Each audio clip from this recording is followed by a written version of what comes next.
আজ 10 বছর পর বাড়ি ফিরছি। 10 বছর আগে ছিলাম একটা অবধার্ত ছেলে, যার ছিল না কোনো মেধা, ছিল না পড়ার প্রতি মনোযোগ, এবং ছিল না টাকা পয়সা। বলতে গেলে ছেলেটি সব দিক দিয়ে জিরো। আর আজ সেই ছেলেটি টপ 5 বিজনেসম্যানদের মধ্যে একজন, যার নেই কোনো টাকার অভাব, নেই কোনো যোগ্যতার অভাব। কিন্তু 10 বছর আগে ছেলেটির সব দিক দিয়েই অভাব ছিল। আপনারা হয়তো বুঝতেই পারছেন না। তাহলে চলুন 10 বছর আগে ঘটে যাওয়া ঘটনাগুলো জেনে আসি, তাহলেই বুঝতে পারবেন।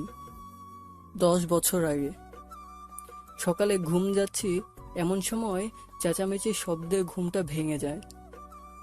তারপর চোখ কসলাতে কসলাতে ঘুম থেকে উঠে দেখি মা আর বাবা কথা কাটাকাটি হচ্ছে। তোমার নবাবজাদা ছেলেটা কোথায়? এখনো ঘুম থেকে উঠিনি। কি বলছো? এখনো ঘুম থেকে উঠিনি মানে?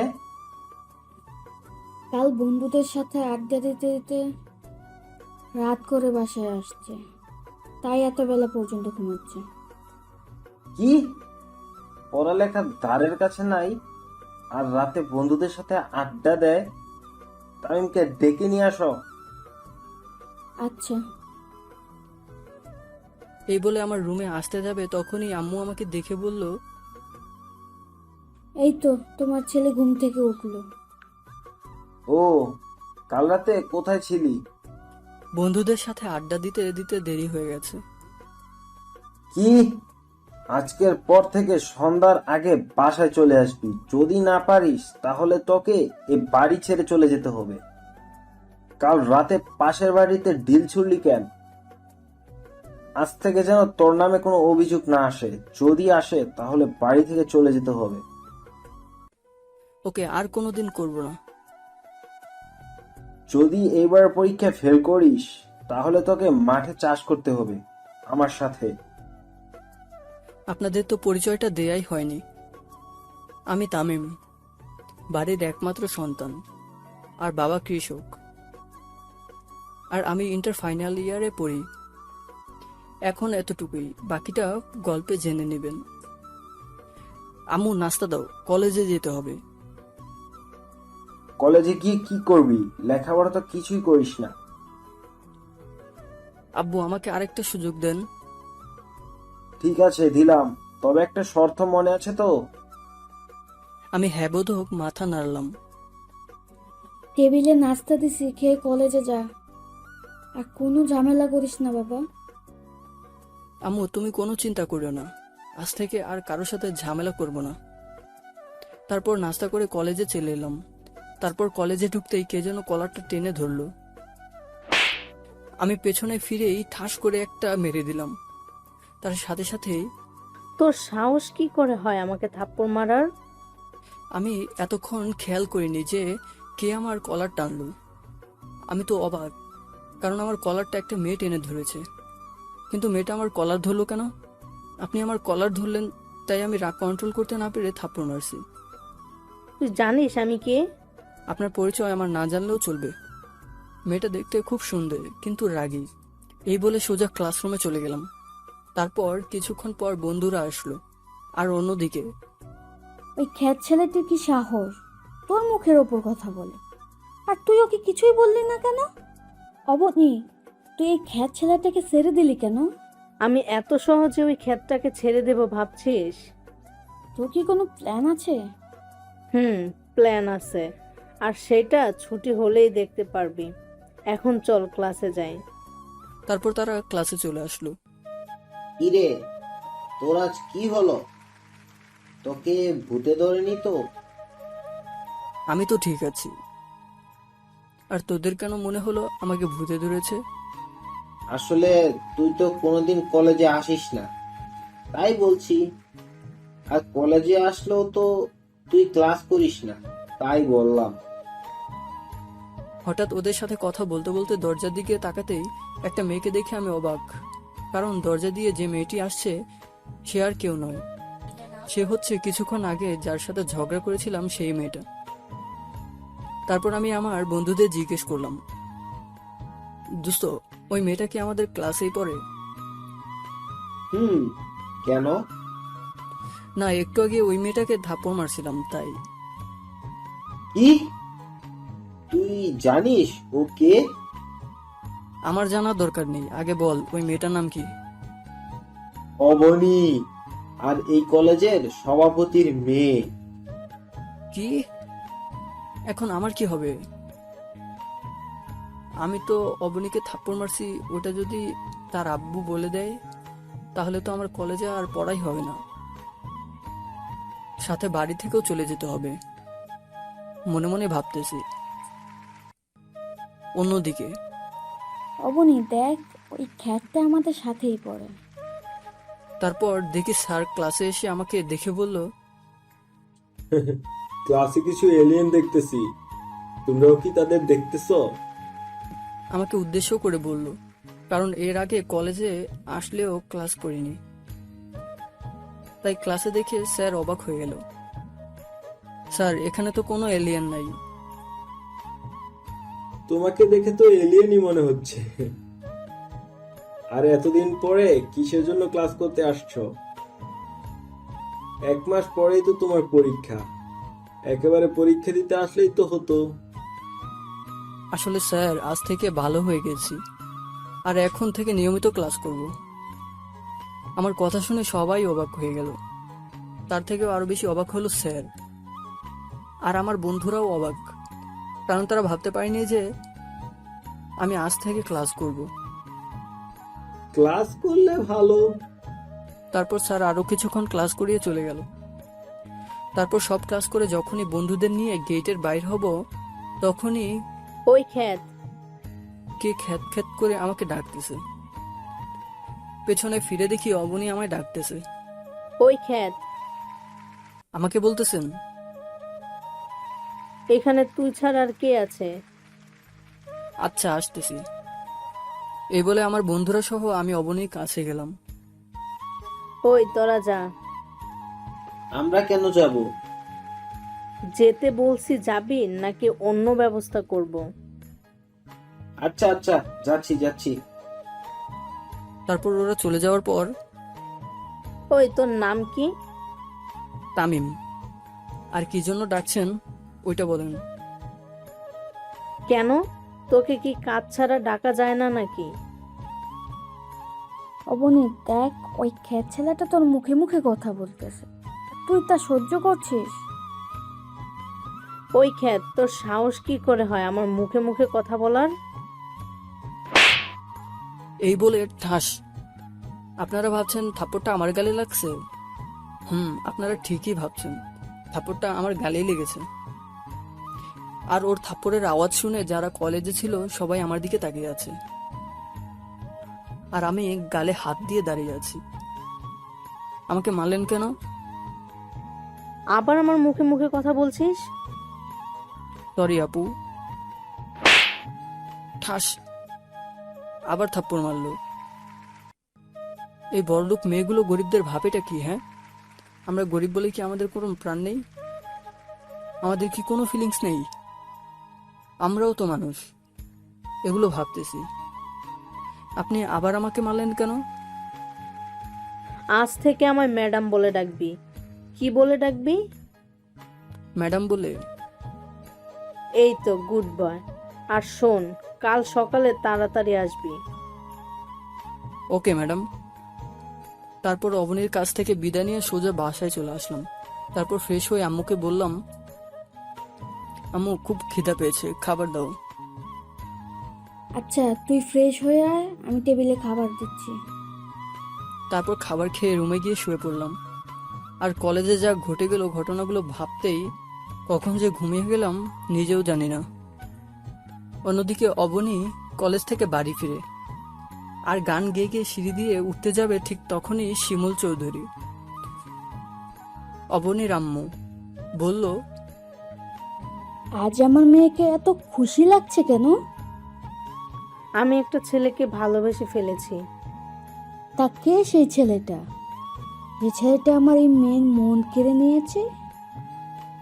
আম্মু, ছেলেটার নাম তামিম, কিন্তু তার স্ট্যাটাস আমাদের মতো, ও তো হাই লেভেলের না। ও, তা তা ছেলেটাকে কি বলছিস? তুই ওকে পছন্দ করিস বা ভালোবাসিস? না মা, আচ্ছা থাক না ওইসব। এখন খুব জোরে খিদে পেয়েছে, তুমি খাবার রেডি করো, আমি ফ্রেশ হয়ে আসতেছি। আচ্ছা যা মা। তারপর অবনী ফ্রেশ হয়ে খাবার খেয়ে রুমে গিয়ে বিশ্রাম নেয় আর তামিমের কথা ভাবতে থাকে আর মুচকি হাসে। এদিকে আমার চোখের পাতা জোড়া বন্ধ হয়ে গেল আর অমনি আমার ফোনে কল আসে। তারপর আমি ঘুমের ঘোরে কলটা রিসিভ করি। দোস্ত, তুই কোথায়? আজ আসবি না? আমি তো ঘুম যাচ্ছি। কি? আচ্ছা, তুই রফিক আঙ্কেলের চায়ের দোকানে চলে আয়। কেন বলো তো, কোনো সমস্যা হয়েছে নাকি? আরে না, আজ আড্ডা দিবি না? আমি তো আড্ডা দেওয়ার জন্যই কল দিছি। সরি দোস্ত, আজ থেকে আমি আর আড্ডা দিব না। আচ্ছা তামিম, তুই কি আমাদের সেই বন্ধু তামিম নাকি অন্য কেউ? কেন বলতো? না মানে ভূতের মুখে রাম রাম শুনছি, তাই বলছি। এখানে রামের কি হয়েছে? আমরা তো অনেক আড্ডা, অনেক সময় নষ্ট করছি, আর সামনে পরীক্ষা, তাই ভাবলাম ভালোভাবে প্রস্তুতি নিব। আচ্ছা ঠিক আছে। তারপর বাইরে চলে আসলাম। তারপর মাগরিবের নামাজ পড়ে বাড়িতে চলে আসলাম আর বই নিয়ে পড়তে বসলাম। তারপর 10টার দিকে আম্মু খাওয়ার জন্য ডাক দিল। তারপর ডিনার করে ঘুমিয়ে গেলাম। সকালবেলা ঘুম থেকে উঠে ফ্রেশ হয়ে নাস্তা করে কলেজে যাই। কলেজে গিয়েই তো আমি অবাক, কারণ অবনী আজ শাড়ি পরে এসেছে। মনে হচ্ছে আসমান থেকে পরি নেমে এসেছে। ছি, এসব আমি কি ভাবছি? ও কোথায় আর আমি কোথায়? ওরা বড় লোক আর আমরা গরিব, ওদের সাথে আমাদের মানায় না। তারপর এসব ভাবতে ভাবতে ক্লাসে চলে আসলাম। অন্যদিকে নীলা, আজ ওই ক্ষেতটা আসেনি নাকি? জানি না রে। আচ্ছা চল, ক্লাসে সময় হয়ে গেছে, ক্লাসে যাই। চল। অবনী আর নীলা ক্লাসে ঢুকে নিজেদের সিটে গিয়ে বসলো আর এদিক ওদিক তাকাচ্ছে। কি রে অবনী, কাকে খুঁজছিস? আরে ওই ক্ষেতটা আসে নাই নাকি আজ? তারপর হঠাৎ অবনী আমাদিকে চোখ পড়তেই দেখ নীলা, ওই ক্ষেতটা কলেজে আসলো অথচ আমার সাথে দেখা করেনি। এর একটা বিহিত করতে হবে। আজ ওর একটা বিহিত করতেই হবে। ক্লাস ছুটি হোক, তারপর দেখাচ্ছি। এদিকে আমি ক্লাসে এসে বন্ধুদের পাশে বসে গেলাম। কিরে দোস্ত, কি অবস্থা? এই তো ভালো আছি, তোমার কি অবস্থা? সবাই একসাথে, আমরা ভালো দোস্ত। তারপর ক্লাসে চলে আসলো। স্যার কিছু নোট দিয়ে দিলেন আর বললেন, আচ্ছা, কাল তোমাদের এই বিষয়ের উপর ক্লাস টেস্ট নেওয়া হবে, সবাই ভালোভাবে প্রস্তুতি নাও। সবাই একসাথে বলল, ওকে স্যার। স্যার আর কিছুক্ষণ ক্লাস করে চলে গেলেন। তারপর একে একে সব ক্লাস করে চলে আসতে যাব, তখনই অবনী গেটের সামনে ওখানে দাঁড়িয়ে আছে। আমি অবনীকে না দেখার ভান করে চলে যেতে যাচ্ছি, তখনই ওই ক্ষেত, তোকে সকালে আমার সাথে দেখা করতে বলেছিলাম, মনে হয়? সরি, আসলে ভুলে গিয়েছিলাম। কালকে সকালে আসার পর আমার সাথে দেখা করে তারপর ক্লাস করতে যাবি। আচ্ছা এখন তুই যেতে পারিস। আচ্ছা, যাচ্ছি। এই বলে বন্ধুদেরকে নিয়ে চলে আসলাম। মাঝপথে আচ্ছা দোস্ত, অবনী তোর পিছনে এভাবে লেগে আছে কেন? ওই দিন অবনীকে তুই থাপ্পড় মারলি, মনে হয় ওইটার বদলা নেওয়ার প্ল্যান করতেছে। সত্যি তুই অবনীকে থাপ্পড় মেরেছিস? তাহলে তো তুই শেষ।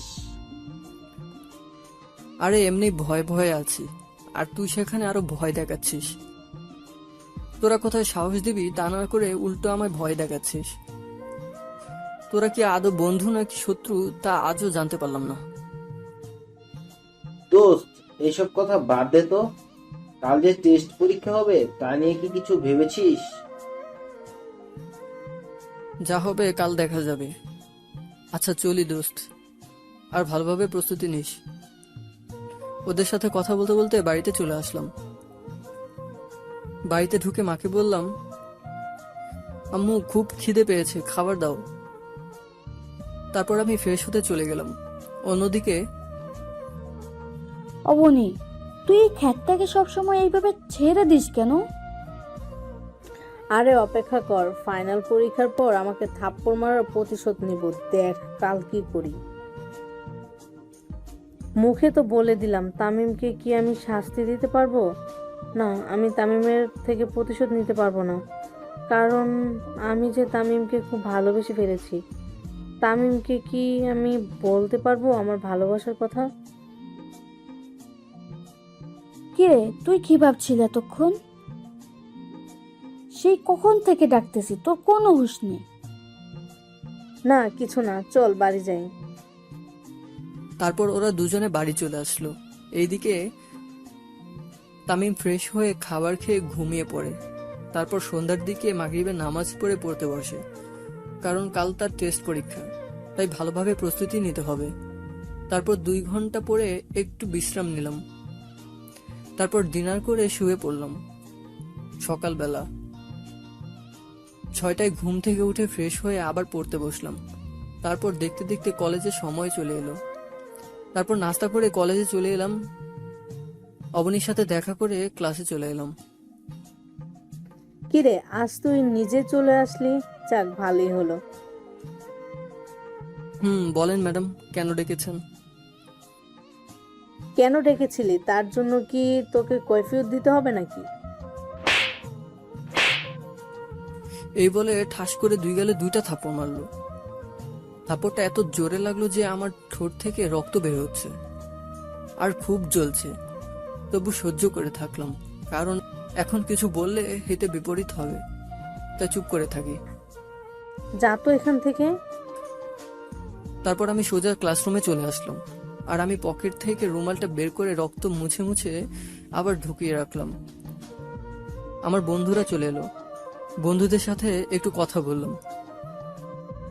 অন্যদিকে অবনী ভাবছে, না, তামিমকে এভাবে মারাটা ঠিক হয়নি। দূর, এখন কি তামিমকে ভালোবাসার কথা বলতে পারবো? আমাকে মেনে নিবে না তামিম, কারণ আজ আমি যা অন্যায় করলাম তার জন্য তামিম আমাকে ক্ষমা নাও করতে পারে। এখন কি করি? কি করি? এইসব ভাবতেছিল অবনী। কি রে অবনী, কি ভাবছিস? চল ক্লাসে যাই। চল। তারপর অবনী আর তার বান্ধবীরাও চলে আসলো।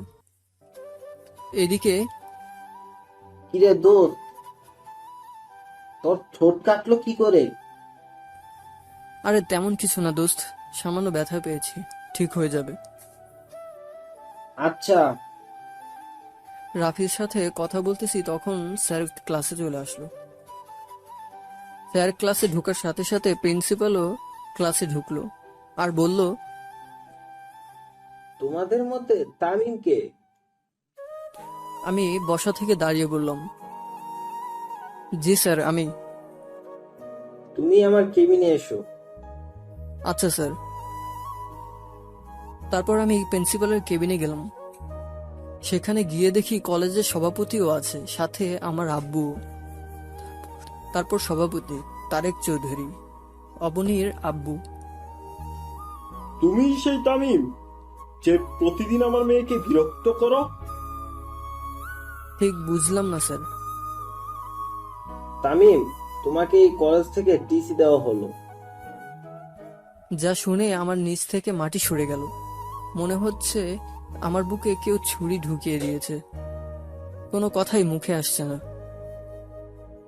তারপরও অনেক কষ্টে আমি বললাম, আমি কি জানতে পারি আমার কোন অপরাধে আমাকে কলেজ থেকে টিসি দেওয়া হলো?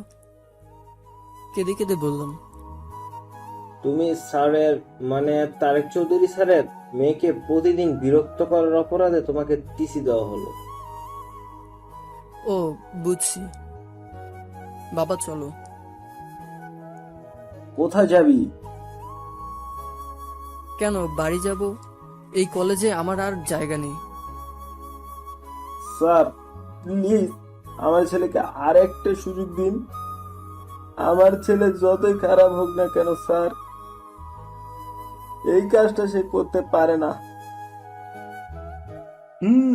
আপনার ছেলে কেমন তা আমার জানা হয়ে গেছে। যেমন ছেলে তেমন বাবা। বাবাকে অপমানিত হতে দেখে আর চুপ থাকতে পারলাম না। সোজা গিয়ে সভাপতির কলার চেপে ধরে বললাম, মিস্টার তারেক চৌধুরী, আপনি আমাকে যতই অপমান করুন মারুন, কিন্তু আমার বাবাকে অপমান করবেন না।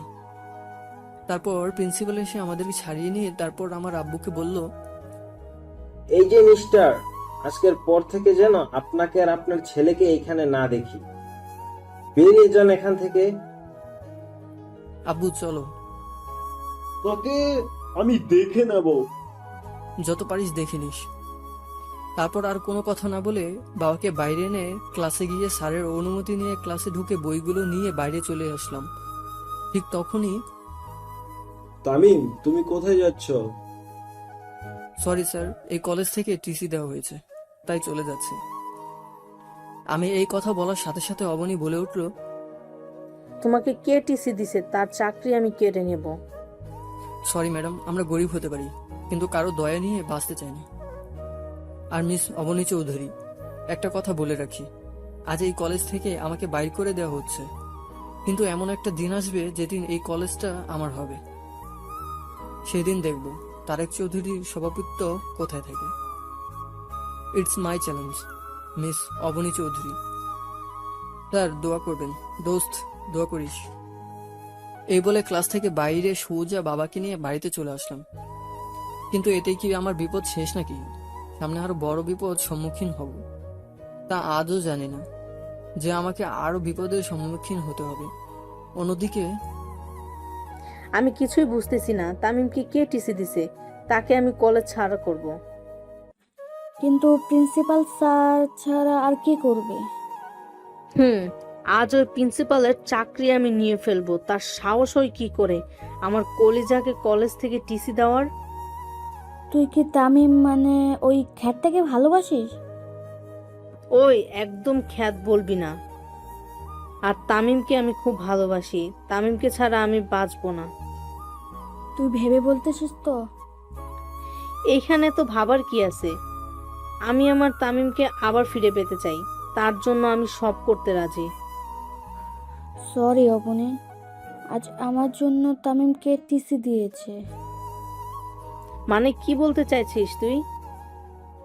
আসলে আমি আঙ্কেলকে বলেছিলাম তামিম তোকে বিরক্ত করে, তাই আঙ্কেল কলেজে এসে তামিমকে টিসি দিয়েছে। কি? এখন আমি কি করব? আমি কি আমার তামিমকে হারিয়ে ফেলবো? না, আমি তামিমকে হারাতে চাই না, কিন্তু আমার বারবার কেন মনে হচ্ছে আমি হারিয়ে ফেলতে চলেছি। না, আজ যেই করেই হোক তামিমের বাসায় যেতে হবে। কিন্তু আমি তো তামিমের বাড়ি চিনি না। তো কি হয়েছে? তামিমের বন্ধু রাফির থেকে জিজ্ঞাসা করব। এসব ভাবতেছি। কি ভাবতেছিস? কিছু না। এই বলে ক্লাস থেকে বেরিয়ে সোজা বাড়ি চলে গেল। এইদিকে আমি আর আমার বাবা বাড়িতে চলে আসলাম। আমি যখন বাড়িতে ঢুকতে যাব ঠিক এই সময় আব্বু বলল, তুই কোথায় যাচ্ছিস? কেন আমার রুমে? তুই এই বাড়ির কেউ না। কি বলছো এসব? আব্বু তুমি বিশ্বাস করো, আমি ওই মেয়েটাকে বিরক্ত করিনি। কি হয়েছে রে বাবা? তারপর আম্মু সোজা এসে আমার গালে থাপ্পড় মেরে বলল, ছি, তোকে আমার ছেলে বলতেও লজ্জা করছে। বেরিয়ে যা আমার বাড়ি থেকে। আম্মু শেষ পর্যন্ত আর বলতে না দিয়ে, আজ থেকে তোকে আমরা ত্যায্য পুত্র করলাম। তুই এই বাড়ির কেউ না, বেরিয়ে যা আমার বাড়ি থেকে। আর কোনোদিন তুই তোর এই মুখ আমাদের দেখাবি না। এসব কথা শুনে মনে হচ্ছে কেউ আমাকে লাঠি দিয়ে আমার মাথায় বাড়ি মারছে। আর মনে হচ্ছে যেন আকাশটা আমার মাথার উপরে পড়ে গেছে। কিন্তু একসাথে দুইটা ঝড় কিভাবে সামলাবো? দুইটা ঝড় একসাথে সামলাতে না পেরে আমি ব্যালেন্স হারিয়ে বসে পড়লাম। কিছুক্ষণ পর বললাম, আমি আর কোনোদিন এই বাড়িতে আসবো না, চলে যাচ্ছি, ভালো থেকো বাবা মা। অন্যদিকে অবনী আর নীলা আমার বাড়িতে গেল আমার খোঁজে, কিন্তু অবনী আদৌ জানে না যে সে আমাকে হারিয়ে ফেলতে চলেছে। কিন্তু অবনী হাসি মুখে আমার বাড়িতে ঢুকলো। আমার আম্মু বলল, তোমরা কারা মামুনি? আমি আবনি। আন্টি, তামিম আছে? তামিমকে কেন? তামিম তো অনেক আগে এই বাড়ি ছেড়ে চলে গেছে। কি? তামিম কোথায় গেছে? কিন্তু মা, তুমি তামিমের খোঁজ করতেছো কেন? আন্টি, আমি যে তামিমকে খুব ভালোবাসি। কিন্তু ও তো কোনোদিন বলেনি যে ও কাউকে পছন্দ করে। আমার ভুলের জন্য তামিমের আজ এই অবস্থা। কি ভুল করেছে মামুনি? আমার জন্যই তো তামিমকে টিসি দিছে। তুমি যা করলে তার কোনো ক্ষমা নেই। তোমার জন্য আমার নির্দোষ ছেলেটা কষ্ট পাচ্ছে। বেরিয়ে যাও আমার বাড়ি থেকে। আন্টি, আর কিছু বলতে পারলো না, কারণ আম্মু দরজা বন্ধ করে দিয়ে চলে যায়। অবনী চিন্তা করে, আজ আমার জন্য তামিমের এই অবস্থা। তামিম এখন কোথায় আছে, কি করছে?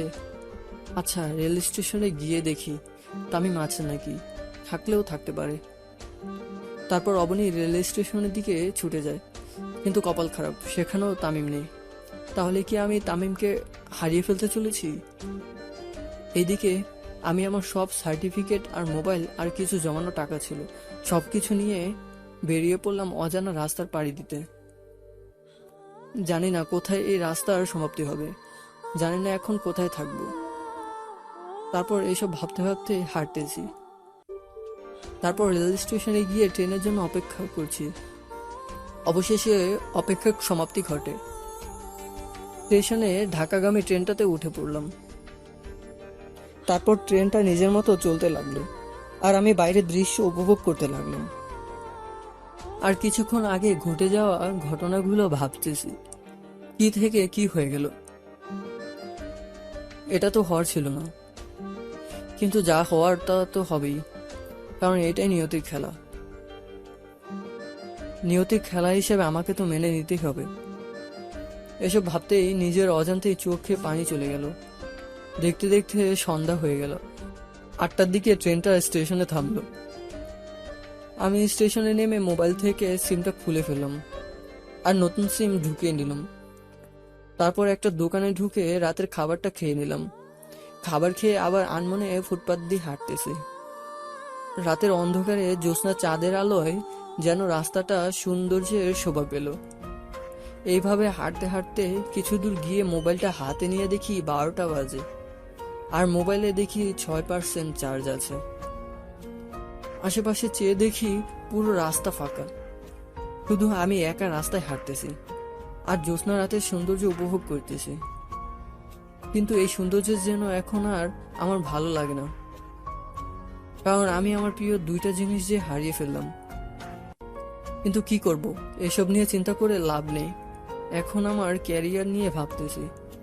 হঠাৎ দেখি কয়েকজন ছেলে একটা লোকের সাথে ধস্তাধস্তি করতেছে। আমি বাধা দিতেই ওরা আমার পেটে ছুরি ঢুকিয়ে দিয়ে পালিয়ে যায়। তারপর আর কিছু মনে নেই। যখন চোখ খুললাম তখন চোখ খুলে দেখি যে মানুষটাকে বাঁচাতে গিয়ে আমি আঘাত পেয়েছি, সেই লোকটা আর একটা মেয়ে আমার পাশে বসে আছে। হয়তো তার মেয়ে হবে আর কি। লোকটি আমার চোখ খুলতে দেখে বলল, বাবা, তোমার এখন কেমন লাগছে? ভালো, একটু ব্যথা করছে। আস্তে আস্তে ঠিক হয়ে যাবে। আচ্ছা বাবা, তোমার নাম কি? তামিম। আর আপনি কি আঙ্কেল? আমি রফিক চৌধুরী, চৌধুরী গ্রুপ অফ লিমিটেডের মালিক। আর ইনি কে? মেয়েটাকে উদ্দেশ্য করে। আমি মাইশা চৌধুরী। আচ্ছা, তোমার বাবা মার নাম্বারটা দাও। আর তুমি কোথায় থাকো? আমার তো কেউ নাই আঙ্কেল, আর আমি ঢাকায় কাল রাতে আসছি। সত্যিটা বলিনি। কে বলেছে তোমার কেউ নেই? আজ থেকে আমাদের সাথে থাকবে। না আঙ্কেল, আপনারা আমার জন্য অনেক করেছেন। আপনাদের এই ঋণ আমি কোনোদিন শোধ করতে পারবো না। কিসের ঋণ? বাবার কাছে ছেলের কোনো ঋণ থাকে না। আজ থেকে তুমি আমাদের সাথেই থাকবে। না আঙ্কেল, এই আমাকে আর বলতে না দিয়ে আঙ্কেল বললেন, তুমি আমাদের সাথে থাকবে, ব্যাস।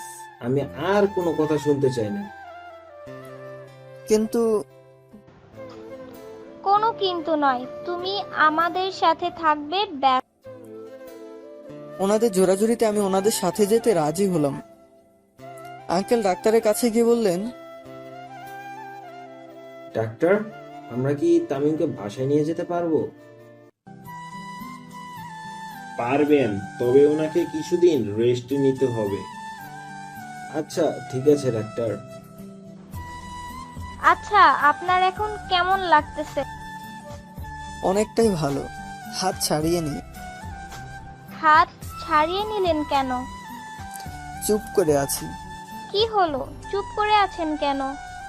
তখন হঠাৎ আঙ্কেল ঢুকলেন, আর মাইশা আঙ্কেলকে দেখে মাইশা বললেন, আব্বু, তামিমকে আমরা কবে বাসায় নিয়ে যেতে পারবো? আজই নিয়ে যেতে পারবো? সত্যি বাবা, আজই নিয়ে যেতে পারবো? সত্যি। কিন্তু বুঝলাম না এই মেয়েটা এত খুশি লাগছে কেন। এই মেয়ের হাবভাব আমার ভালো ঠেকছে না। এসব ভাবছি তখনই আঙ্কেল বললেন, তামিম, তুমি রেডি হয়ে নাও। আমি পকেটে হাত দিয়ে দেখি মোবাইলটা নেই। তাই আমি আঙ্কেলকে বললাম, আঙ্কেল একটা কথা বলবো? বলো। অনুমতি নেওয়ার প্রয়োজন নেই। আমার মোবাইলটা। আর বলতে না দিয়ে এই নাও। আমি মোবাইলটা হাতে নিয়ে অবাক হয়ে যাই, কারণ 100% চার্জ আছে। সাথে দেখি আমার মোবাইলের ওয়ালপেপারে মাইশার পিক। কিন্তু ওর পিক আমার মোবাইলে, ওর পিক কেন দিল? আমি মিতার দিকে তাকাতেই দেখি মাইশা চুপ করে হাসতেছে। কিন্তু আমার মাথায় কিছুই ঢুকছে না। এই মেয়ের মতলবটা কি? আমি আর কিছু না ভেবে আঙ্কেলকে বললাম, আঙ্কেল আমি রেডি। বলে উঠতেই পেটের ব্যথায় পড়ে যেতেই মাইশা আমাকে ধরে ফেললো। মাইশা, ওকে নিয়ে গাড়িতে অপেক্ষা কর, আমি বিল মিটিয়ে আসতেছি। ওকে আব্বু। তারপর মাইশা আমাকে ধরে নিচে নেমে এলো আর গাড়িতে বসালো।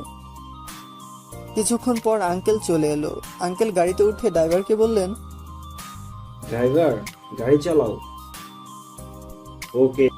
ড্রাইভার গাড়ি স্টার্ট দিয়ে আপন মনে চালাতে লাগলো। কিছু দূর যাওয়ার পর গাড়ি একটা বাড়ির সামনে থামলো, আর মাইশা আমাকে ধরে বাড়ির ভেতর নিয়ে এলো। তারপর একটা রুমে গিয়ে নিয়ে বসালো। তারপর মাইশা বাইরে চলে গেল, আর আমি খাটে বসে এদিক ওদিক চোখ বোলাতে লাগলাম। রুমটা খুব সুন্দর করে গোছানো, আর চারদিকে মাইশার ছবি লাগানো। তার মানে এটা মাইশার রুম। কিন্তু মাইশা আমাকে ওর রুমে কেন আনলো? এইসব ভাবতেছি, হঠাৎ মাথা ব্যথা করছে, তাই শুয়ে পড়লাম। আর বাবা মায়ের কথা ভাবতেছি। হঠাৎ খেয়াল করলাম চোখ থেকে পানি ঝরছে। বাবা মায়ের কথা ভাবতে ভাবতে কখন যে ঘুমিয়ে পড়লাম নিজেও জানি না। তারপর যখন ঘুম থেকে উঠলাম তখন অনুভব করলাম কেউ আমার মাথায় হাত বুলিয়ে দিচ্ছে। আমি চোখ খুলতে দেখি মাইশা আমার মাথায় হাত বুলিয়ে দিচ্ছে। আমি চোখ খুলতে দেখে মাইশা হাত সরিয়ে বলল, ও ঘুম থেকে উঠেছেন? যান, গিয়ে ফ্রেশ হয়ে আসেন। কিছু খেতে হবে, না হলে ওষুধ খাবেন কিভাবে? আমি অসহায়ের দৃষ্টিতে তাকিয়ে আছি, কারণ আমি হাঁটতে চাইলে পড়ে যাব, কারণ আমার পেটে ব্যথা হবে। আমার তাকিয়ে থাকা দেখে মাইশা বলল, আপনি তো ভালোভাবে হাঁটতেও পারবেন না। তারপর মাইশা আমাকে ধরে ওয়াশরুমে নিয়ে গেলেন। আমি ফ্রেশ করে এনে আমাকে বিছানায় বসালেন। তারপর আবার মাইশা রুমের বাইরে চলে গেলেন। কিছুক্ষণ পর কিছু খাবার এনে আমার পাশে বসলো। মাইশা খাবারগুলো বেড়ে আমাকে খাইয়ে দিতে চাইলেন। আমি বাধা দিতে চাইলে আমার বাধা না মেনে আমাকে খাইয়ে দিলেন। খাওয়া শেষে ওষুধ খাইয়ে দিল আমাকে। আবার বাইরে চলে গেল। এভাবে কিছুদিন পার হয়ে গেল। এখন আমি অনেকটাই সুস্থ। এই কয়েকদিনে মাইসা আমার অনেক কেয়ার করেছে। আমি আমার মোবাইলটা নিয়ে ফেসবুক লগ ইন করে দেখি একটা আইডি থেকে মেসেজ আসছে, সাথে আরো অনেক আইডি থেকে মেসেজ আসছে। আর মেসেজগুলো হলো, ভাইয়া আর গল্প দিবেন না নাকি? আপনাদের তো একটা কথা বলাই হয়নি, একটু একটু গল্প লিখি। তারপর গল্প লিখে ফেসবুকে পোস্ট করলাম। গল্প পোস্ট করে দেখি মেসেজে রিপ্লাই দিতে গিয়ে দেখি রঙিন প্রজাপতি নামে একটা আইডি থেকে অনেকগুলো মেসেজ আসছে। মেসেজগুলো হচ্ছে, হাই, কেমন আছেন? কি হলো, আর গল্প দিবেন না নাকি? কোথায় হারিয়ে গেলেন নাকি? কি হলো, কিছু বলছেন না কেন? এরকম আরো অনেক মেসেজ, যা দেখে আমি অবাক হয়ে যাই। কিন্তু কে এই মেয়ে যে আমাকে অনলাইন না দেখতে পেয়ে এত মরিয়া হয়ে উঠলো? দেখি আইডিটা অ্যাক্টিভ, দেখে মেসেজ দিলাম, হাই। হ্যালো, আপনি এতদিন কোথায় ছিলেন? জানেন, আপনাকে আমি অনেক মিস করছি। একবারও বলে যেতে পারলেন না? জানেন, আপনার জন্য কত চিন্তা হয়েছিল আমার। কি বলে এই মেয়ে? আচ্ছা, একটা কথা বলেন তো, আপনি কে? আর আপনি আমার জন্য এত চিন্তা করছেন কেন? আমি কে হই আপনার? আপনি আমার আমি আপনাকে খুব ভালোবাসি। এই মেয়ের কথা শুনে তো আমি অবাক। এই মেয়ে এসব বলে কি? কি, আপনি আমাকে চেনেন? আমার সম্বন্ধে কিছু জানেন? জানা লাগবে না, আমার শুধু তোমাকে চাই। আপনি পাগল হয়ে গেছেন মনে হয়। আচ্ছা, আপনার নাম আর বাড়ি কোথায়? আমার নাম সুমাইয়া, বাড়ি ঢাকা। আপনি আমাকে কেন ভালোবাসেন? আপনি খুব সুন্দর গল্প লিখেন, আর আমি আপনার গল্প পড়তে পড়তে কবে যে আপনাকে ভালোবেসে ফেললাম। এই মেয়েটা বলে কি আমাকে ভালোবাসে? সরি, আমি অন্য কাউকে ভালোবাসি। মিথ্যে বললাম। কি, তুমি আমাকে ছাড়া অন্য কাউকে ভালোবাসতে পারবে না? Sorry, it's not possible for me. আর একটা কথা বলে দিই, আপনি আমাকে আর বিরক্ত করবেন না, নাইলে আমি ব্লক দিতে বাধ্য হব। আচ্ছা, একটা কথা বলবো? বলেন, কি কথা বলবেন? আচ্ছা, আমরা কি ফ্রেন্ড হতে পারি? হোয়াই নট, শুধু ফ্রেন্ড, আর কিছু না কিন্তু। তাহলে ঠিক আছে। ওকে, আমরা যখন ফ্রেন্ড তাহলে তুমি করে বলতে পারি তো? ওকে, কোনো সমস্যা নাই, কিন্তু আমি শুধু তুই করে বলবো। এদিকে সুমাইয়া তো খুশি, আর মনে মনে বলতেছে, তামিম, তুমি এখন কোথায় যাবে? আস্তে আস্তে তোমাকে আমাকে ভালোবাসতেই হবে। ওকে, কোনো সমস্যা নেই। ডিনার করছো? না, তুই করছিস। না, এখন করব। আমি ডাকতেছি, আমি যাই। আচ্ছা, যা। বাই, পরে কথা হবে। ওকে। সুমাইয়ের সাথে কথা বলে অফলাইনে চলে আসলাম এবং ফোনটা চার্জে বসিয়ে ফ্রেশ হতেও গেলাম। অন্যদিকে অবনী আমার দেখা না পেয়ে দরজা বন্ধ করে কান্না করতে থাকে আর বলতে থাকে, তামিম, তুমি কোথায় হারিয়ে গেলে? পাওয়ার আগে তোমাকে হারিয়ে ফেললাম। জানি না কোনো দিন তোমার দেখা পাবো কিনা, তবু আমার দৃঢ় বিশ্বাস তুমি আবার আমার কাছে ফিরে আসবে। কিন্তু কবে ফিরে আসবে তুমি? এসব ভাবতেছে তখনই অবনীর মা দরজায় কড়া নাড়া দিল। মা, আর কতদিন এইভাবে থাকবে? এখন কিছু খেয়ে নে, সকাল থেকে কিছু খাসনি। মা, তুমি যাও তো, আমার খিদে নেই। তা বললে তো হবে না, আজ একটু কিছু খেয়ে নে মা। তুই না খেলে কি তামিম তোর কাছে ফিরে আসবে? মা, আমি এখন কি করব? আমি যে তামিমকে খুব ভালোবেসে ফেলেছি। তোর ভালোবাসা যদি সত্যিই হয়, তাহলে তামিম আবার তোর কাছে ফিরে আসবে। তাই যেন হয় মা। দোয়া কর যেন তামিম আবার তোর কাছে ফিরে আসে। দরজাটা খোল, এই খাবারটা খেয়ে নে। দরজাটা খুলে দিই আর খাবারগুলো খেয়ে ঘুমিয়ে পড়ো। হঠাৎ অবনী স্বপ্নে দেখে অবনীর মন খারাপ, তাই অবনী বাড়ি থেকে হাঁটতে হাঁটতে পার্কের দিকে যেতে থাকে। কিছুক্ষণ হাঁটার পর পার্কে পৌঁছে যায়, কিন্তু পার্কে যখন ঢুকে তখনই অবনী দেখতে পায় একটা ছেলে আর একটা মেয়ে কাঁধে মাথা রেখে কথা বলতেছে। অবনী আরেকটু এগিয়ে গিয়ে আরো ভালো করে লক্ষ্য করে, দেখে ছেলেটাকে সেই চিনে। ছেলেটি আর কেউ নয়, ছেলেটি হলো তামিম। কিন্তু অবনীর পাশে থাকা মেয়েটাকে চিনতে পারেনি। তাই অবনী তামিমের কাছে যখন যায় তখন তামিম আর মেয়েটা চলে যেতে থাকে। কিছুক্ষণ যাওয়ার পর দেখে তামিম আর মেয়েটিকে উধাও হয়ে গেছে। অবনী না বলে চিৎকার করে ওঠে, যার কারণে শিমুল চৌধুরীরও ঘুম ভেঙে যায়। অবনী চিৎকার করায় শিমুল চৌধুরী বলল, কি হয়েছে রে মা, চিৎকার করলি কেন? মা, তামিম আমাকে ছেড়ে চলে গেছে। তুই খারাপ স্বপ্ন দেখছিস হয়তো। আচ্ছা এখন ঘুম যা। ওকে মা। অবনী তামিমের কথা ভাবতে ভাবতে ঘুমিয়ে পড়ে। এইদিকে ফ্রেশ হয়ে বাহির হতেই মাইসার রুমে আসলো আর বলল, চলো ডিনার করতে। আপনি যান, আমি আসতেছি। মাইসা চলে গেল। আমিও কিছুক্ষণ পর নিচে চলে গেলাম। নিচে এসে চেয়ারে বসলাম। তারপর মাইসা প্লেটে খাবার বেড়ে দিল। আমি খেতে লাগলাম। খাবার খাওয়ার মাঝখানে আঙ্কেল বলে উঠলো, তামিম, তোমার এখন কেমন লাগছে? আঙ্কেল পুরোপুরি ভালো। তুমি কোন ইয়ারে পড়ো? ইন্টার ফাইনাল ইয়ারে পরীক্ষা দিব, কিন্তু দিতে পারিনি। কাল তোমাকে মাইশা কলেজ ভর্তি করিয়ে দেবে। আচ্ছা ঠিক আছে আঙ্কেল। তোমার সার্টিফিকেট গুলো আছে তোমার সাথে? আছে। মাইশা, তাহলে কাল তামিমকে নিয়ে গিয়ে কলেজে ভর্তি করে দিস। ওকে বাবা। না, তার দরকার হবে না, আমি নিজেই ভর্তি হয়ে নেব। আচ্ছা, তোমার যা ভালো মনে হয় করো। আচ্ছা, আরেকটা কথা ছিল। কি কথা আঙ্কেল, বলেন। এরপর আঙ্কেল যা বললেন তা শুনে তো আমি অবাক। কাল থেকে তুমি ক্লাস করে আমার সাথে অফিস সামলাবে। এটা শোনার পর আমি অবাক হয়ে গেলাম।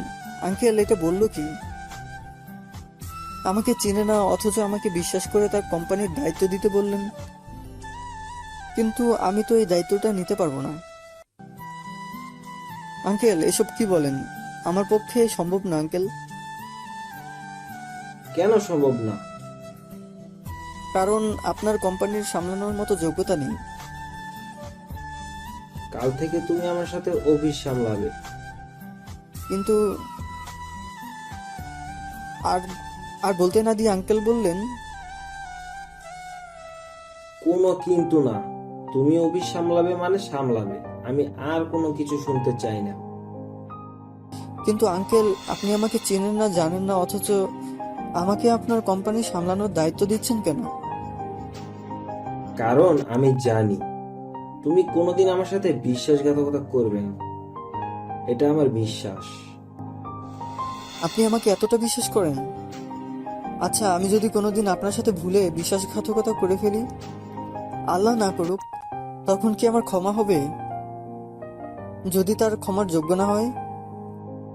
আমি জানি তুমি কোনোদিন আমার সাথে বিশ্বাসঘাতকতা করবে না, আর করলেও নিজের ছেলে ভেবে শাস্তি দিয়ে দেব, তারপর আবার আপন করে নেব। আঙ্কেলের কথা শুনে নিজের অজান্তেই চোখ দিয়ে পানি ঝরছে। মাইশা তা খেয়াল করতে পেরে বলল, কি হলো, তুমি কাঁদতেছো কেন? মা বাবার কথা মনে পড়েছে তো, তাই কান্না পাচ্ছে। আর যদি তারা থাকতো তাহলে কত না ভালো হতো। তামিম, তুমি কি আমাকে এখনো আপন ভাবতে পারোনি? তা না আঙ্কেল, এই বলে খাবার রেখে ছাদে চলে আসলাম। কি হলো, ও এভাবে চলে গেল কেন? হয়তো মা বাবার কথা মনে পড়েছে, তাই মনে হয় চলে গেছে। হয়তো মন খারাপ হয়েছে। তুই গিয়ে দেখ তো। ওকে বাবা। এই বলে মাইশা খাবার শেষ করে আমার রুমে আসে, দেখে আমি নেই। তারপর ছাদে চলে আসে। বাবা, তুমি আমাকে ভুল বুঝলে। তোমরা দুনিয়াতে থাকা সত্ত্বেও তোমাদের সাথে কথা বলতে পারছি না তোমাদের সাথে দেখা করতে। কেন বাবা? আমার তো কোনো ভুল ছিল না, তবু কেন আমাকে তোমরা ভুল বুঝলে? এসব ভাবতেছি আর চোখ দিয়ে পানি ঝরতেছে। হঠাৎ কেউ আমার কাঁধে হাত রাখলো। আমি তাড়াতাড়ি চোখের পানি মুছে পিছনে ফিরে দেখি মাইশা দাঁড়িয়ে আছে। আমি মাইশাকে দেখে বললাম, ম্যাডাম আপনি এখানে? আসতে হলো। আর আমাকে একদম ম্যাডাম ডাকবে না। আপনারা কোথায় আর আমি কোথায়? আপনাকে ম্যাডাম বলে রাখবো না তো আর কি বলে রাখবো? আমাকে তুমি নাম ধরে ডাকবে। এ বলে মাইশা আমার দিকে এগোতে থাকে। আমি পেছতে লাগলাম। এক পর্যায়ে আমি দেয়ালে লেগে গেলাম, কিন্তু মাইশা সামনে এগোতেই থাকে। শেষ পর্যায়ে মাইশা আমার এক কদম কাছে চলে আসলো। আমি মাইশার হার্টবিট একদম স্পষ্ট শুনতে পারছি। এই প্রথম কোনো মেয়ের একদম কাছাকাছি দাঁড়ালাম, কিন্তু এই মেয়ে করছেটা কি? আমি আর চুপ থাকতে না পেরে বললাম, ম্যাডাম কি করছেন? তামিম, একটা কথা বলবো।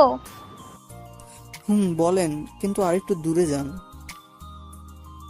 এবার বলেন, কি বলবেন আপনি? তোমার কোনো গার্লফ্রেন্ড আছে? কি যে বলেন, আমার মতো একটা খ্যাত ছেলেকে কি কেউ ভালোবাসতে পারে? তাহলে আমার পথ ক্লিয়ার। এছাড়া আমার আর একটা কথা বাকি আছে, কিন্তু তোমাকে কিভাবে যে বলি, তুমি রাগ করবে না তো? রাগ করার মতো কথা বললে অবশ্যই রাগ করব। I love you Tamim. হসপিটালে তোমাকে প্রথম দেখাতেই ভালো লেগে যায়। এই প্রথম আমি কাউকে আমার ভালোবাসার কথা জানালাম। তুমি কি আমাকে তোমার সব দুঃখ কষ্টের ভাগিদার হতে দিবে? প্লিজ, তুমি আমায় ফিরিয়ে দিও না। এমএ বলে কি? আমি তো ওকে পছন্দ করি, কিন্তু আমার পক্ষে এই মাইশাকে ভালোবাসা পসিবল না। আপনার মাথা ঠিক আছে তো ম্যাডাম? কেন আমার মাথা ঠিক থাকবে না কেন? আমার মনে হচ্ছে আপনার মাথা ঠিক নাই। কেন ঠিক নাই? আপনার মাথা ঠিক থাকলে আমাকে ভালোবাসার মতো বোকামি করতেন না। কেন, তোমাকে ভালোবাসা কি বোকামি নাকি? তা নয় তো কি? আমি কোথায় আর আপনি কোথায়? আমি একজন সাধারণ ছেলে, আর তার চেয়ে বড় কথা হলো আমি আঙ্কেলের মনে কষ্ট দিতে পারবো না। তাই আমার পক্ষে তোমাকে ভালোবাসা সম্ভব না। আমি এত কিছু শুনতে চাই না। তুমি আমাকে ভালোবাসবে কিনা বলো। তুমি যদি আমাকে আরেকবার ভালোবাসার কথা বলো, তাহলে আমি এখান থেকে চলে যেতে বাধ্য হব। আমার কথা শুনে মাইশা ভয় পেয়ে যায়। তাই মাইশা কিছুক্ষণ ভাবার পর বলল, না, তুমি আমাকে না ভালোবাসো, তবুও এই বাড়ি থেকে চলে যেও না প্লিজ। ওকে, যাব না। আচ্ছা, আমাকে না ভালোবাসো, কিন্তু আমরা ফ্রেন্ড তো হতে পারি। ওকে, ডান, বাট অনলি ফ্রেন্ডস। আর কিছু না, মনে থাকে যেন। ফ্রেন্ড। আমরা যেহেতু ফ্রেন্ড, তাহলে আমরা তুমি করে বলতে পারি তো। ওকে, সমস্যা নাই ম্যাডাম। আবার madam? Sorry Maisha. It's okay. এরপর আর হলে কোনো ক্ষমা নাই। ওকে মহারানী। রাত তো অনেক হলো, চলো এবার ঘুমিয়ে পড়ো। ওকে, তুমি যাও। এই বলে আমি ছাদ থেকে নেমে আমার রুমে চলে গেলাম। কিন্তু মাইশা ছাদ থেকে নেমে সোজা তার বাবার রুমে যায় আর বাবাকে বলল, বাবা, আসবো? আয় মা, কিন্তু তুই এভাবে কাঁদছিস কেন? আচ্ছা বাবা, আমি যদি তোমার কাছে কিছু চাই তাহলে আমাকে দিবে তো? অবশ্যই দেব। আমার মেয়ে আমার কাছে কিছু চাইবে আর আমি দেব না, এটা কি কখনো হয়েছে? কিন্তু বাবা, এটা অন্য সব কিছুর থেকে একদম আলাদা। আমি যদি আমার ভালোবাসার মানুষকে চাই তাহলে তাহলে কি তুমি আমাকে দিতে পারবে? হুম, অবশ্যই দেব। কিন্তু সেই ছেলেটা কে যাকে তুই আমার কাছে চেয়েছিস? বাবা, তাকে তুমি খুব ভালো করে চিনো। কিন্তু কে, বলবি তো? যে তোমার প্রাণ বাঁচিয়েছে, আমি তাকে ভালোবাসি। কিন্তু ও আমাকে ভালোবাসে না। আমার ভালোবাসা গ্রহণ না করে আমাকে ফিরিয়ে দিয়েছে। তামিমের কথা বলতেছিস? তামিম খুব ভালো ছেলে রে। কিন্তু তুই কোনো চিন্তা করিস না। এখন বল আমাকে কি করতে হবে। তামিমকে সবসময় আমার সাথে থাকতে বলবে, এতেই হবে। শুধু এইটুকুই? আচ্ছা, আমি বলে দিব মনে, পাগলি একটা। থ্যাংক ইউ আব্বু। এখন অনেক রাত হয়েছে, গিয়ে শুয়ে পড়। ওকে আব্বু। এই বলে মাইশা আঙ্কেলের রুম থেকে সোজা তার রুমে চলে যায় আর আমার কথা ভাবতে ভাবতে ঘুমিয়ে পড়ে। আমি রুমে গিয়ে মোবাইলটা অ্যালার্ম দিয়ে শুয়ে পড়লাম। কিছুক্ষণের মধ্যেই ঘুমিয়ে গেলাম। সকালবেলা অ্যালার্মের শব্দে ঘুম ভেঙে যায়। তারপর ফ্রেশ হয়ে নামাজ পড়ে একটু হাঁটাহাঁটি করে ছাদে চলে গেলাম। ছাদে গিয়ে সকালের সৌন্দর্য উপভোগ করতে লাগলাম। পাখির কিচিরমিচিরে শব্দে যেন মনটা যেন ভালো হয়ে গেল। ছাদে আরো কিছুক্ষণ থেকে নিজের রুমে চলে গেলাম। রুমে গিয়ে শুয়ে গেলাম। হঠাৎ কেউ দরজায় নক করলো। আমি গিয়ে দরজা খুলে দিলাম। দরজা খুলতেই দেখি মাইশা দাঁড়িয়ে আছে। মাইশাকে আমি বললাম, তুমি এইখানে? তুমি উঠেছো নাকি দেখতে আসলাম? আমি তো অনেক আগেই উঠেছি। ও, তো এতক্ষণ কি করেছো? এই তো শুয়েছিলাম। কিছু বলবে নাকি? নাস্তা করতে হবে, কলেজে যাবে না? এত তাড়াতাড়ি কলেজে গিয়ে কি করব? আর আমি তো ভর্তি হইনি। কয়টা বাজে দেখেছো? কয়টা বাজে? 9:30 বাজে। এখনই নাস্তা করে কলেজে যেতে হবে। ওকে, তুমি যাও, আমি আসতেছি। আচ্ছা, তাড়াতাড়ি আসো, আমরা তোমার জন্য অপেক্ষা করতেছি। এই বলে মাইশা চলে গেল। আমি রেডি হয়ে তারপর চেয়ারে গিয়ে বসে পড়লাম। নাস্তা করার শেষে আঙ্কেল বলল, তামিম, তোমাকে একটা কথা বলার ছিল। জি আঙ্কেল, বলুন। এতে পারমিশন নেওয়ার কি আছে? বলছিলাম, তুমি মাইশের সাথে সবসময় থাকতে পারবা? পারবো। আমি তো ওর কলেজেই ভর্তি হব। তাহলে এত চিন্তা করতেছেন কেন? আচ্ছা, তুমি গাড়ি চালাতে পারো? পারি আঙ্কেল। তাহলে তো আর কোনো চিন্তাই করতে হবে না। ঠিক বুঝলাম না আঙ্কেল। তুমি মাইশার সাথে একসাথে কলেজ যাবে, আর কলেজে ছুটি হলে মাইশাকে বাড়িতে ড্রপ করে অফিসে আসতে পারবে। আর এই নাও আমার কার্ড, অফিসে চলে আসিও। পারবো আঙ্কেল, আপনি চিন্তা করবেন না। আচ্ছা, তুমি এখন তোমার সব কাগজপত্র নিয়ে কলেজে গিয়ে ভর্তি হতে যাও, আর আমি প্রিন্সিপালকে বলে দেব। Okay uncle. এ বলে রুমে গিয়ে সব কাগজপত্র নিয়ে নিচে চলে এলাম। আর মাইশাকে বললাম, মাইশা চলো। আচ্ছা যাও, আমি গাড়িতে অপেক্ষা করতেছি। এ বলে আমি গাড়ি বাহির করতে গেলাম। গাড়ি বাহির করে গাড়িতে বসে মাইশার জন্য অপেক্ষা করতেছি, কিন্তু ওনার আসার কোনো খবর নেই। কিছুক্ষণ অপেক্ষা করার পর দেখি মাইশা একটা নীল শাড়ি পরেছে, সাথে ম্যাচিং করে নীল চুড়ি, আর ঠোঁটে হালকা গোলাপি রঙের লিপস্টিক। সব মিলিয়ে মাইশাকে একদম নীল পরীর মতো লাগতেছে। আমি তো দুইবারের মতো ক্রাশ খেলাম। ওর থেকে চোখ ফেরাতে পারছি না, কিন্তু আমি ওর প্রতি দুর্বল হলে চলবে না। এসব ভাবতেছি আর মাইশার দিকে তাকিয়ে আছে। এই যে কি দেখছো এভাবে? আমি নিশ্চুপ। এই কি হলো, কথা বলতেছো না কেন? কি কি কি? ঘর থেকে বাস্তবে ফিরে।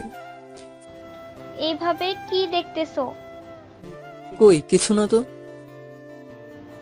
শাড়িতে আমায় কেমন লাগছে? এই প্রথম শাড়ি পরলাম। একদম পেতনির মতো লাগতেছে। কি আমি পেতনি? আচ্ছা, এসব কথা থাক, কলেজে যাওয়া যাক। চলো। তারপর গাড়ি ড্রাইভ করে কলেজে চলে আসলাম। আমি মাইশাকে ক্লাসরুমে চলে যেতে বলে সোজা প্রিন্সিপালের রুমে চলে গেলাম আর বললাম, স্যার আসতে পারি? Yes, coming. আমি রুমে ঢুকলাম আর প্রিন্সিপাল স্যার বলল, এসেছো? কি জন্য আসছো? ভর্তি হতে আসছি স্যার। কোন ফাইনাল ইয়ারে। বর্ষে? কি? আর 1 মাস পর তোমাদের পরীক্ষা, আর তুমি এখন ভর্তি হতে আসছো? আগের কলেজ থেকে টিসি দিয়েছে, তাই পড়তে পারিনি। তোমার কাগজপত্র? আমি কাগজগুলো স্যারকে দিলাম। স্যার কিছুক্ষণ দেখে আমাকে বললেন, গুলো দাও। তোমাকে তাহলে রফিক সাহেব পাঠিয়েছে। জি স্যার। আচ্ছা, একটা কথা বলো তো, আগের কলেজ থেকে তোমাকে কেন? স্যার, কলেজে ঘটে যাওয়া সকল ঘটনা বললাম। কেন টিসি দিছে? সভাপতির গায়ে হাত তুলছো? কারণ উনি আমার বাবার নামে গালি দিছে, তাই। যদি এই কলেজে এরকম করো তাহলে তো তোমার স্যার, এই ভুল দ্বিতীয়বার আর হবে না। লেখাপড়া বন্ধ হয়ে যাবে। তোমাকে কলেজে ভর্তি করতে কি শর্ত স্যার? আমি আপনার সকল শর্তে রাজি। পারি, তবে একটা শর্ত আছে। তুমি কলেজে কোনো রকম মারামারি ঝগড়া করতে পারবে না। যে কোনো অবস্থাতেই তুমি ঝগড়া করবে না। যদি করো তাহলে তোমাকে এই কলেজ থেকে টিসি দেওয়া হবে, এবং যাতে অন্য কলেজে তোমাকে না ওকে স্যার, আমার ধারা এই কলেজে কোনো ঝগড়া হবে না। নেয় সেই ব্যবস্থাও করব। ওকে, এখন তাহলে ক্লাসে যাও আর ভালোভাবে লেখাপড়া করো। আর 1 মাস স্যার, আমি তো ফাইনাল ইয়ারে রুম চিনি না। 1 মাস পর তোমার ফাইনাল পরীক্ষা। এখান থেকে বাহির হয়ে সোজা নিচে নেমে অপর বিল্ডিং এর 2য় তলায় তোমার ক্লাসরুম। ধন্যবাদ স্যার। এ বলে প্রিন্সিপাল স্যারের রুম থেকে বাহির হয়ে সোজা ক্লাসে চলে গেলাম।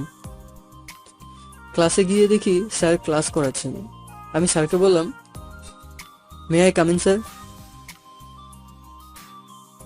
Yes, coming. তোমার নাম কি? তামিম, কলেজে নতুন। কি? ওকে, সিটে গিয়ে বসো। আমি এদিক ওদিকে তাকাতে লাগলাম, কিন্তু কোথাও জায়গা খালি নেই। আমি একটু এগোতেই একটা মেয়ে আমাকে তার পাশে বসতে বলল। আমি আর কোনো উপায় না পেয়ে তার পাশে বসলাম। স্যার কিছু নোট লিখে দিয়েছেন, সেইগুলো তুলে নিলাম। স্যার ক্লাস করিয়ে চলে গেলেন। স্যার ক্লাস করিয়ে চলে গেলে আমার পাশে থাকা মেয়েটি বলল, হাই, আমি সুমাইয়া। আপনি? মেয়েটি হাতে গিয়ে বলল, এই সে সুমাইয়া, যার সাথে আমার ফেবু কথা হয়। আপনারা কনফিউজ হবেন না, আস্তে আস্তে পরিচয় করিয়ে যাব। জি, আমি তামিম। অন্যদিকে ফিরে। আচ্ছা, আমরা কি ফ্রেন্ড হতে পারি? সরি, না। এরই মধ্যে স্যার ক্লাসে চলে আসলো। তবু এই মেয়েটার বকবকানি বন্ধ হচ্ছেই না। নিজেকে কি মনে করেন? একটা মেয়ে নিজ থেকে আপনাকে ফ্রেন্ড হওয়ার অফার করতেছে বলে কি সেলিব্রিটি হয়ে গেছেন নাকি? আচ্ছা ফ্রেন্ড, এখন চুপ থাকুন। স্যার ক্লাস করাচ্ছে, দেখতে পাচ্ছেন না নাকি? ওকে, চুপ থাকলাম। আচ্ছা, আমরা যখন ফ্রেন্ড তো তুমি করে বলা যায় না? যা ইচ্ছে বলেন, তবু একটু কম বলেন। ওকে, আর কথা বলবো না। একে এক সব ক্লাস করে বাইরে এসে গাড়ির পাশে মাইশার জন্য অপেক্ষা করতেছি, কিন্তু এখনো আসতেছে না কেন? কিছুক্ষণ পর দেখি সুমাইয়া আর মাইশা একসাথে বাইরে হচ্ছে। তারপর মাইশা এসে বলল, সাথে সুমাইয়াও আছে। এই মেয়েটা এখানে কেন? রেস্টুরেন্টে চলো। রেস্টুরেন্টে কেন? আমার খুব খিদা পেয়েছে। এত বেশি কথা না বলে তাড়াতাড়ি গাড়িতে ওঠো, রেস্টুরেন্টে চলো। Okay madam. এই সুমাইয়া, গাড়িতে ওঠ। উনি যাবেন নাকি? কেন, তোমার কোনো সমস্যা নাকি? না, আমার কেন সমস্যা হবে? এই মেয়েটা তো মেয়ে না, যেন একটা রাক্ষসী। কথা শুরু করলে আর বন্ধ হয় না। কি বলছো ভিড় করে? কই কিছু না তো। তাহলে গাড়ি স্টার্ট দাও আর তাড়াতাড়ি চলো। ওকে। আমি গাড়িতে উঠে গাড়ি ড্রাইভ করে সোজা একটা রেস্টুরেন্টের সামনে চলে আসলাম। তারপর একটা স্পেশাল কেবিনে বসলাম। কি খাবি, অর্ডার দে। সুমাইয়াকে উদ্দেশ্য করে, তুই অর্ডার দে না। তামিম, তুমি কি খাবে? তোমরা যা খাবে আমিও তা খাবো। ওকে, আমি অর্ডার দিচ্ছি। দে। ওয়েটার, ওয়েটার, একটু এদিকে আসো। ওয়েটার বলল, জি ম্যাম, বলুন কি খাবেন? এই খাবারগুলো নিয়ে আসো। ওয়েটার বলল, ওকে ম্যাডাম। ওকে, যাও। ওয়েটার খাবার আনতে চলে গেল। মাইশা, খাবার আনতে আনতে আমি একটু মুখ ধুয়ে আসি। আমি মুখ ধুতে চলে আসলাম। আমি চলে যাওয়ার পর সুমাইয়া মাইশাকে বলল, মাইশা, ছেলেটা কে রে? দেখতে খুব হ্যান্ডসাম। আমার তো প্রেম করতে ইচ্ছা করতেছে রে। আর সেটিং করিয়ে দে না। খবরদার, ওর দিকে চোখ দিলে তোর খবর আছে। ও তোর হবু দুলাভাই হয়। কি? তুই তাহলে ওকে ভালোবাসিস? খুব ভালোবাসি। আব্বু বলেছে খুব তাড়াতাড়ি আমাদের বিয়ে দিবে। তোর কপাল খুব ভালো রে। কেন? কারণ এমন একটা হ্যান্ডসাম বর পাইছিস। আমি খুব খুশি। আমি তামিমকে খুব ভালোবাসি। এরই মধ্যে খাবার চলে আসলো। আমিও মুখ ধুয়ে চলে আসলাম। আমাকে আসতে দেখে ওরা দুজনে চুপ হয়ে গেল। আমি গিয়ে বসে পড়লাম। তারপর খাওয়া শেষে বিল মিটিয়ে মাইশাকে আর সুমাইকে ড্রপ করে আঙ্কেলের অফিসের দিকে রওনা দিলাম। কিছুক্ষণ ড্রাইভ করার পর আঙ্কেলের দেওয়া ঠিকানায় পৌঁছে গেলাম। আমি গাড়ি থেকে নেমে দেখি অনেক বড় একটা কোম্পানি, আনুমানিক 15 তলা হবে। কাল্পনিক, সো এটা নিয়ে ট্রল করবেন না। আমি এত বড় অফিস দেখে অবাক হয়ে গেলাম। আমি লিফট দিয়ে 8 তলায় উঠে সামনের দিকে এগোতে লাগলাম। সামনে দেখি আঙ্কেলের কেবিন। আমি আঙ্কেলের কেবিনে নক করে বললাম, আসতে পারি আঙ্কেল? তামিম, তুমি ভিতরে আসো, চেয়ারে বসো। Okay uncle. আমি গিয়ে চেয়ারে বসে পড়লাম। মাইশাকে বাড়িতে ড্রপ করে দিছো তো? আঙ্কেল। গুড। দুপুরে খাবার খেয়েছো? রেস্টুরেন্ট থেকে দুজনে খেয়ে নিয়েছি। ওকে, ভালো করেছো। এ বলে আঙ্কেল কাকে যেন কল করলো আর বলল টপ স্টাফদের মিটিং রুমে যেতে। কিছুক্ষণ পর আঙ্কেল বলল, চলো মিটিং রুমে যাবে। Okay uncle. তারপর আঙ্কেল আমাকে একটা রুমের সামনে আনলো আর দরজা খুলে ভেতরে ঢুকে দেখলাম অনেক বড় একটা রুম, যার মধ্যে অফিসের সব এমপ্লয়ি উপস্থিত রয়েছে। এমপ্লয়ি প্রায় 750 জন হবে। আঙ্কেল আমাকে তার পাশে একটা চেয়ারে নিয়ে বসালো। আঙ্কেল সকল এমপ্লয়িদের উদ্দেশ্য করে বলল, এক্সকিউজ মি গাইস, আজ আপনাদেরকে একটা বিশেষ কথা বলার জন্য এই মিটিং এর আয়োজন করা হয়েছে। ম্যানেজার বলল, কি কথা স্যার? আমার তো অনেক বয়স হয়েছে, তাই আমি আমার এই কোম্পানিটার দায়িত্ব অন্য কারোর উপর দিব, আর যাকে দিব সেই হচ্ছে। আঙ্কেলের কথা শুনে তো আমি অবাক। আঙ্কেল এটা কি বললেন? আজ থেকে এই কোম্পানির নতুন সিইও হবে তামিম। কিন্তু স্যার, এই ছেলেটা কে? এই ছেলেটি হলো আমার মেয়ের হবু বউ। আঙ্কেল আপনি ভেবে বলেছেন তো? আর আমি এই কোম্পানির দায়িত্ব নিতে পারবো না। আমি ভেবেই বলতেছি, আজ থেকে এই কোম্পানি তোমার। আঙ্কেল একটু বাইরে আসবেন, কিছু কথা আছে। এখানে বলতেছি না, কারণ কোম্পানির সব স্টাফরা আছে। চলো। এক্সকিউজ মি, আমি একটু পর আসতেছি। আঙ্কেল আর আমি বাইরে চলে এলাম। আঙ্কেল বললেন, এইবার বলো কি কথা। আঙ্কেল আপনি এসব কি বলতেছেন কনফারেন্স রুমে? আপনার মাথা ঠিক আছে? আমার মাথা একদম ঠিক আছে। তাহলে এসব কি? এই কোম্পানির দায়িত্ব আমি কিভাবে নেব? আমি তো সাধারণ একটা পরিবারের ছেলে, আর সবচেয়ে বড় কথা হলো আমাকে আপনি ভালো করেই চেনেন না। তারপরও আমাকে আপনার কোম্পানির দায়িত্ব দিচ্ছেন কেন? আমি কোনো কথা শুনতে চাই না। তুমি আজ থেকে কোম্পানি নেবে মানে নেবে। সরি আঙ্কেল, আমি আপনার কথা রাখতে পারলাম না। আর যদি আমি তোমার বাবা হতাম তাহলে কি আমাকে এইভাবে ফিরিয়ে দিতে? ফিরিয়ে দিতাম। কিন্তু কেন? কারণ আমার পড়ালেখা এখনো কমপ্লিট হয়নি, আর আমি আমার নিজের পায়ে দাঁড়াতে চাই। আচ্ছা, পড়াশোনা শেষ হলে তাহলে তোমাকে এই কোম্পানির দায়িত্ব অবশ্যই নিতে হবে।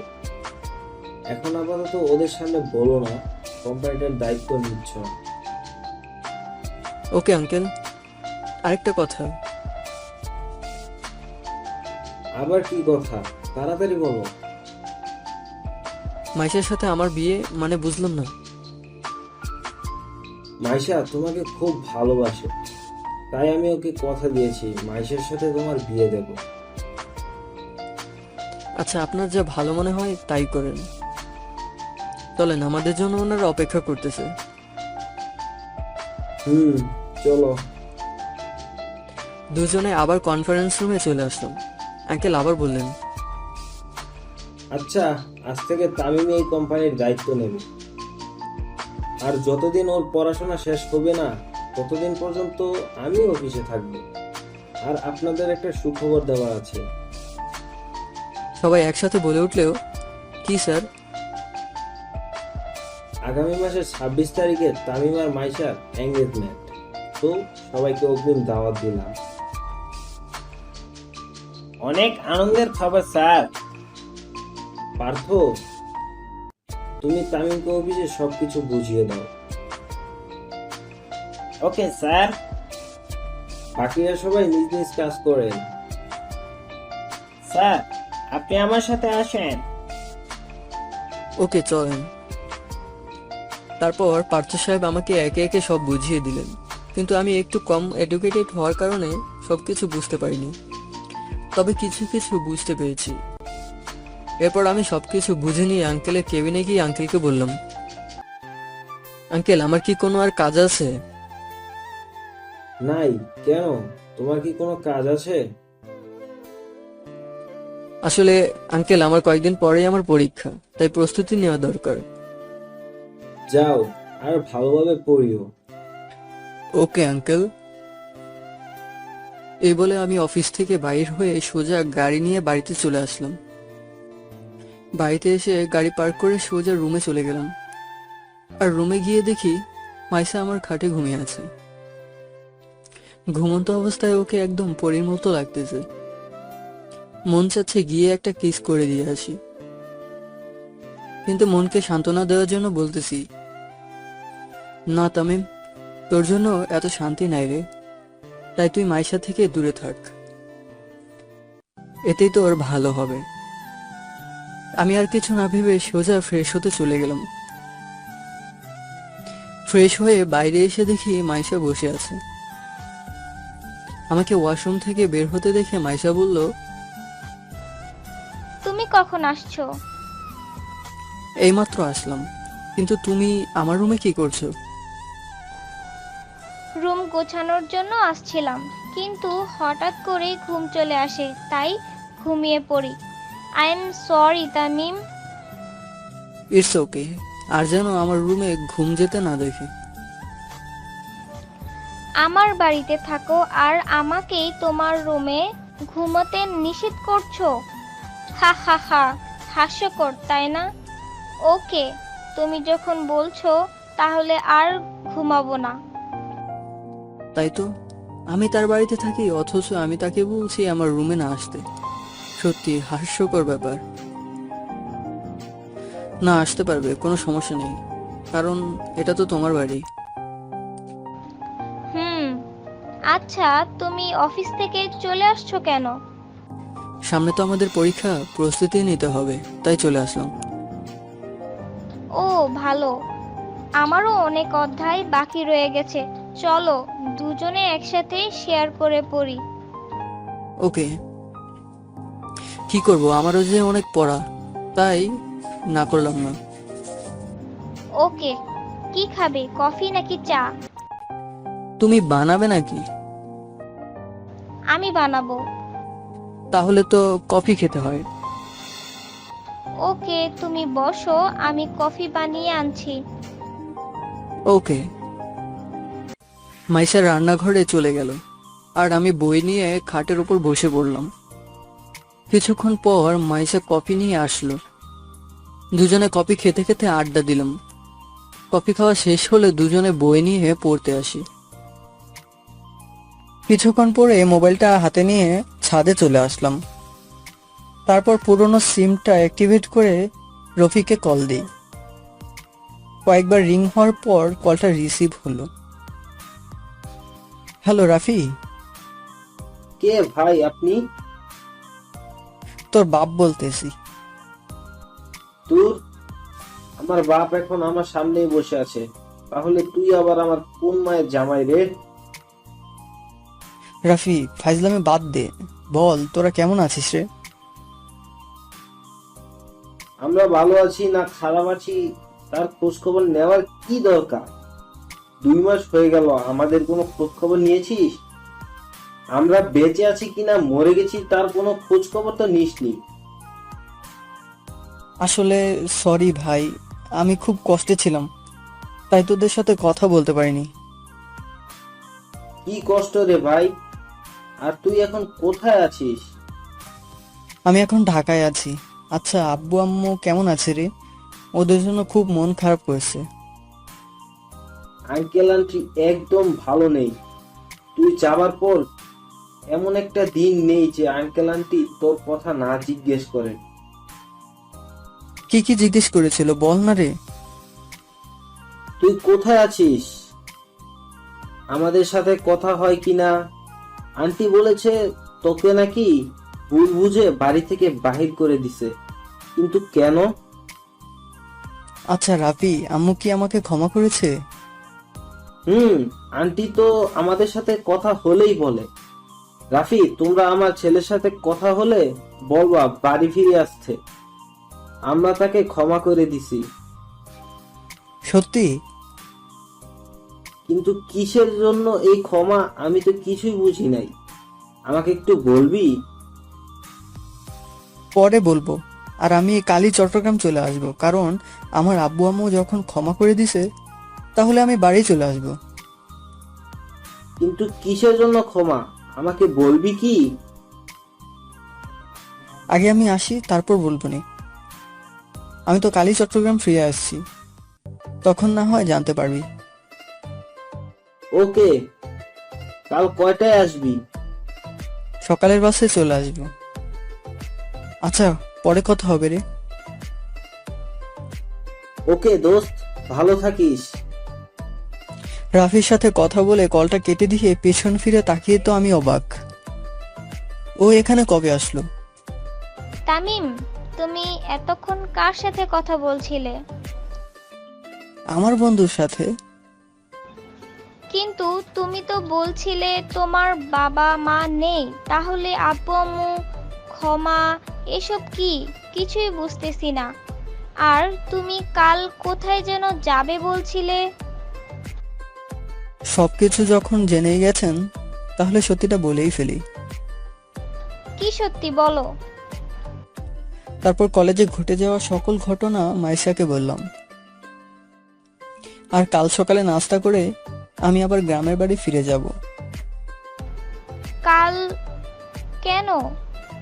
একেবারে পরীক্ষা দিয়ে যাও, কারণ পরীক্ষা তো আর বেশি দিন নাই, তাই?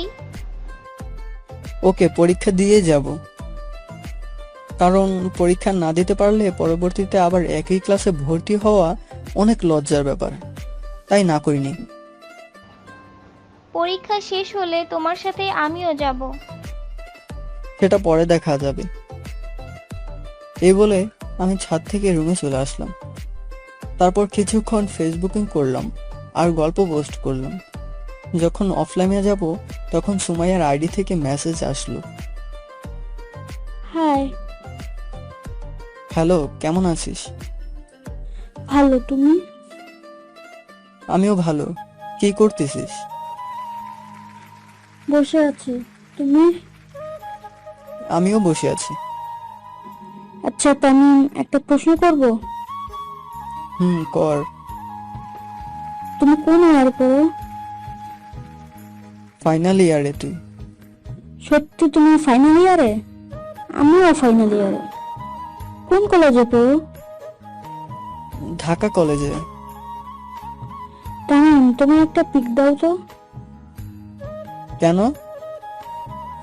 তোমাকে চেনা চেনা লাগতেছে তাই। কেন বলতো? পিক দিবা কিনা বলো। ওকে, ওয়েট। একটু পর আমার একটা ছবি দিলাম। ছবি দেওয়ার সাথে সাথে সুমাইয়া বলল, তামিম, তুমি আমাকে কোনোদিন দেখছো? না তো, কেন? আজকে মাইশার সাথে আমি ছিলাম। কি তুই? হুম। আরো কিছুক্ষণ কথা বলে অফলাইন হয়ে গেলাম। এভাবে কেটে গেল কয়েকটা দিন। আর 2 দিন পর আমাদের পরীক্ষা, তাই ভালোভাবে প্রস্তুতি নিতে হবে। তাই আর কোনো সময় নষ্ট না করে সবসময় বই নিয়ে ব্যস্ত থাকি। পরীক্ষার দিন। তামিম, তাড়াতাড়ি রেডি হও। ওকে, দাঁড়াও, আমি আসতেছি। এরপর রেডি হয়ে কলেজে চলে গেলাম। ওয়ার্নিং বেল দিয়ে দিল, তাই পরীক্ষার হলে ঢুকে পড়লাম। স্যার প্রশ্ন দিয়ে গেল, কিন্তু প্রশ্ন এত সহজ যে 2 ঘন্টার জায়গায় 50 মিনিটে শেষ করে ফেলেছি। এইভাবে একে একে সব পরীক্ষা দিয়ে ফেলেছি। সব পরীক্ষায় মোটামুটি ভালো হয়েছে। আজ পরীক্ষার শেষ দিন। শেষ পরীক্ষাটাও দিয়ে ফেললাম।